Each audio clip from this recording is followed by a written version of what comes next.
Englishly podcast. From Speak English with Class. Hello, everyone. Are you looking to improve your English speaking and listening skills? Well, look no further. Our podcast conversations are the perfect way to enhance your English language skills. That's right. Welcome back to the Englishly podcast, where we help you take your English to the next level. I'm Daniel. And I'm Jennifer. Whether you're just starting your English journey or already working toward fluency, we're here to guide you step by step. Today, we'll be talking about one of the most powerful shifts you can make in your learning. How to think in English. It's a game changer, and we're going to break it down for you. Exactly. We're here to help you stop translating in your head and start processing thoughts directly in English, which is key to becoming more fluent and confident. You know, Jennifer, when I first started learning English, I remember trying to have conversations, but I was constantly translating from my native language. It felt like I had to pause every few seconds just to figure out what I wanted to say. Have you ever experienced that? Oh, absolutely. I think we've all been there at some point. For me, it was especially difficult in situations where I had to think fast, like ordering food or chatting with someone casually. I'd get stuck, and by the time I translated what I wanted to say, the conversation had already moved on. Yeah, it's like trying to catch up to a train that's already left the station. Right. It's all part of the learning process, and that's why thinking in English is such a powerful skill. It takes away that delay, and you start to feel more in control of your language. Exactly. So today, we're going to share some practical tips to help you make that shift to thinking in English. Before we dive deeper into today's topic, we have a special resource just for you. We've crafted a free PDF guide packed with essential vocabulary and insightful tips to enhance your English thinking skills. Be sure to check it out. It's linked in the description below. Yes, and stick around till the end of the podcast because we'll be joined by our vocabulary expert, Charlotte. She'll help break down some of the key words and phrases we've used today. Great! So let's kick off with our first tip on how to think in English, labeling objects around you. Ah yes, this one brings back memories. When I first started learning English, my apartment was covered in sticky notes. My friends thought I was turning the place into an art project. I can totally relate. I did the same thing. I remember putting a label on my mirror that said mirror, and every morning I'd see it while getting ready. Exactly. And it's funny how quickly it works. After a while, every time I picked up my cup or opened the refrigerator, the English words just popped into my head automatically. You know, what's great about this method is that it turns your environment into a constant learning space. It's like passive studying. You learn without even realizing it. Right, and it helps break the habit of translating from your native language because you're directly associating the English word with the object. So the bottom line is, labeling objects helps you think in English by making the language a natural part of your daily life. Well said, Jennifer. It's all about creating those connections in your brain. Over time, you'll find yourself thinking of the English word first. And that's a big step toward fluency. So to all our listeners, give it a try and let us know how it goes. Absolutely. You know, speaking of making English a natural part of daily life, it reminds me of another tip that's been really helpful. Oh, are you thinking about using simple sentences in your thoughts? Exactly. When I started forcing myself to think in English, I realized I didn't have to construct perfect sentences. Just simple, straightforward thoughts. Yes, I used to overcomplicate things by trying to think in complex sentences, which made it harder and more frustrating. Same here. Then I began thinking in simple phrases, like I am hungry, it's sunny today, or I need to buy milk. It made the process so much easier. And the best part is, as you get comfortable with simple sentences, you naturally start forming more complex ones without even trying. Absolutely. It's like building blocks. You start small, and over time, you build up your language skills. I remember waiting for the bus and thinking to myself, bus is late. Or, I see a red car. It felt a bit basic, but it kept my mind engaged in English. I did that too. Even narrating mundane tasks like I wash dishes or I read book helped reinforce my thinking in English. And the beauty of this method is that you can do it anywhere, anytime. No special tools needed, just your mind. Exactly. It's a simple habit that can make a big difference over time.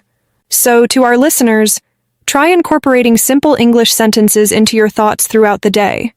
Don't worry about grammar or perfection. Just keep it simple. And remember, the goal is to train your brain to think directly in English, which will boost your fluency and confidence. We'd love to hear how this technique works for you. Share your experiences in the comments. Definitely. Now, building on that, another tip that really helped me was to talk to yourself in English.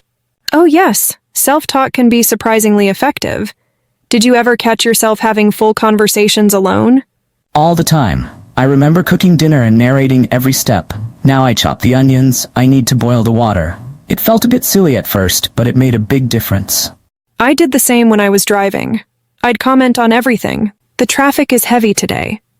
That car is moving fast. It kept my mind engaged and helped me think on my feet. Exactly. It's like giving yourself a constant practice session. Plus, since you're alone, there's no pressure or fear of making mistakes.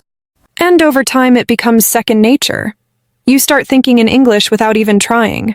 Right. And it's not just about narrating actions. Sometimes I'd even practice conversations I might have in the future. Oh, like rehearsing for a meeting or a social event? Yes, I'd imagine someone asking me questions and think about how I'd respond in English. That's a great strategy. It prepares you for real-life situations and boosts your confidence. For our listeners, don't worry if it feels awkward at first. The more you do it, the more natural it becomes. Absolutely. So give it a try, start talking to yourself in English and see how it helps you think in the language. And as always, we'd love to hear about your experiences. Feel free to share in the comments. Speaking of immersing ourselves in English, another simple yet powerful tip is to change the settings of one of your devices or applications to English. Oh yes, I remember switching my phone's language to English.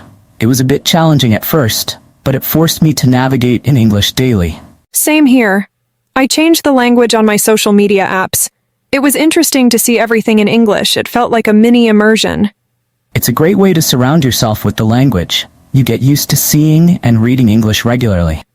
Plus, you pick up new vocabulary along the way. I learned a lot of tech-related terms this way. Exactly. And it's not just phones. You can change the settings on your computer, tablet, even your smart TV. For our listeners, you don't have to switch everything at once. Start with one device or app and see how it goes. Good point. It should be a comfortable challenge, not overwhelming. So, try changing a device or app to English and immerse yourself even more in the language. Let us know which ones you switch and how it impacts your learning. And now, here's an interesting technique, thinking about situations in English. Yes, this one's all about visualization. Whenever I was in a situation, I'd try to describe it in English in my mind. Me too. If I was at a cafe, I'd think, I am ordering a coffee, or the barista is friendly. It helped me process my surroundings in English. It's like creating a mental dialogue. You engage with the environment and practice at the same time. Exactly. And it doesn't have to be limited to current situations. You can imagine future scenarios or recall past events in English. That's a great point. I used to replay conversations in my head thinking about what I could have said in English. It's a form of mental rehearsal, which is really beneficial for language learning. For our listeners, next time you're out and about, try narrating the situation in English in your mind. It's a subtle but effective way to think in the language. And as always, we'd love to hear how this technique works for you. Another helpful tip is to track your activities in English. Yes, keeping a journal or a diary in English can be really impactful. I started writing down my daily tasks and reflections in English. It not only improved my writing skills but also reinforced thinking in English. Same here. I used a planner where I'd jot down appointments and to-do lists in English. It's a simple habit that integrates the language into your everyday life. And over time, you can look back and see your progress, which is really motivating. For our listeners, consider starting a small notebook or using a note-taking app to track your activities in English. It's a great way to practice and organize your life at the same time. And don't worry about making mistakes. The goal is to think and write in English, not to be perfect. Exactly. So give it a try and share your experiences with us. And now, last but not least, a tip that combines technology and language learning. Text in English. Yes. Whether it's messaging friends, posting on social media, or even setting reminders, doing it in English makes a big difference. I started texting a friend who was also learning English. We'd have whole conversations via text, which was less intimidating than speaking at first. That's a great idea. I joined some online groups where the communication was in English. It was a fun way to interact and practice. Plus, texting gives you time to think about your responses so you can construct sentences and look up words if needed. Exactly. And over time, you become more fluent and quicker in your responses.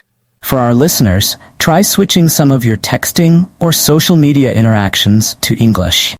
It's a practical and modern way to immerse yourself in the language. And as always, we'd love to hear about your experiences. Share in the comments how texting in English is helping you think in the language. Well, we've covered a lot of ground today with these tips on how to think in English. We hope you found them helpful and that you'll try incorporating them into your daily life.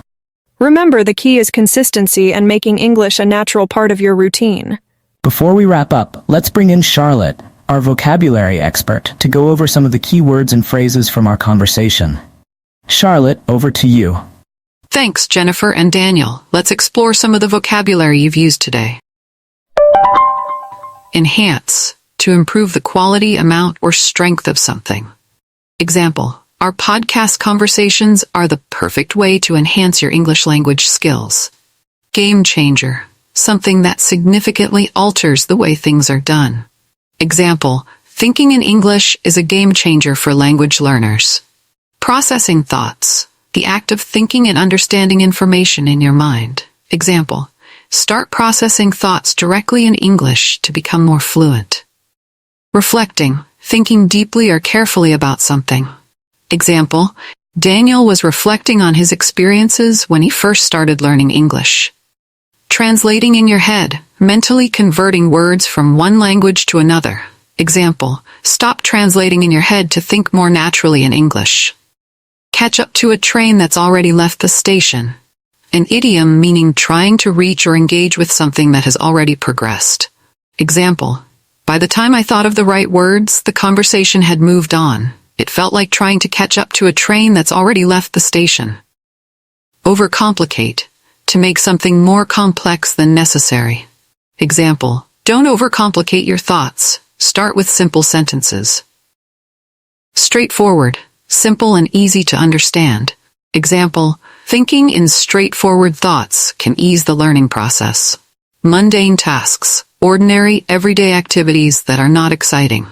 Example, narrating mundane tasks like cooking can help reinforce English thinking. Reinforce, to strengthen or support an idea or habit. Example, writing in English helps reinforce your language skills. Second nature, a habit or skill that seems innate because it's been practiced so much. Example, after practicing daily, thinking in English became second nature. Think on your feet, to react quickly and effectively without prior preparation. Example, self-talk can help you learn to think on your feet in conversations. Self-talk, the act of talking to oneself, either silently or aloud. Example, self-talk is a useful technique for practicing English. Immerse, to involve oneself deeply in a particular activity. Example, immerse yourself in English by changing your device settings. Mini immersion, a brief or limited experience of being surrounded by a language. Example, switching apps to English creates a mini immersion environment. Navigate, to find your way around or through something. Example, changing your phone's language forces you to navigate in English. Visualization, forming mental images to understand or plan something. Example, visualization helps when thinking about situations in English. Mental rehearsal, practicing an activity in your mind before actually doing it. Example, she used mental rehearsal to prepare for English conversations. Subtle, not immediately obvious, nuanced. Example, thinking in English leads to subtle improvements over time.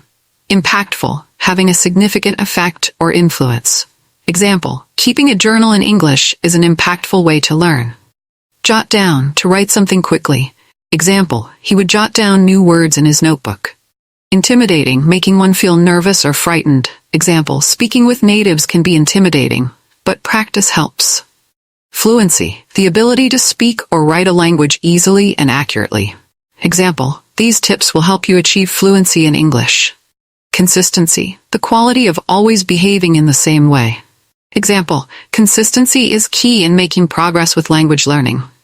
Engaged, fully occupied or involved. Example, self-talk keeps your mind engaged in English. Overwhelming, very intense, difficult to deal with. Example, changing all device settings at once can be overwhelming. Boost your confidence, increase your self-assurance. Example, thinking in English can boost your confidence in conversations. Rehearsing, practicing something repeatedly to improve. Example, rehearsing conversations in your mind prepares you for real-life situations. Immerse yourself to fully engage in an activity or environment. Example, immerse yourself in English to enhance learning.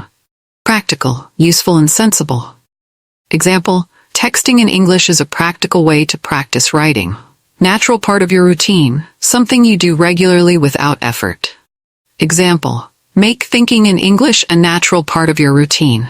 Insightful, showing a deep understanding. Example, their conversation provided insightful tips for learners. Special resource, a unique or valuable tool. Example, download the special resource they've prepared for more help. Boosts your confidence, increases your belief in your abilities. Example, practicing regularly boosts your confidence in speaking English. Stick around to stay somewhere for a period of time. Example, stick around until the end for more valuable tips. Thank you so much, Charlotte. That was incredibly helpful. Yes, we really appreciate it. Expanding your vocabulary is such a crucial part of language learning. Well, that brings us to the end of today's podcast. We hope you've enjoyed our tips on how to think in English. Remember, we're all on this language learning journey together. So, keep practicing, stay positive, and don't hesitate to share your experiences and questions in the comments.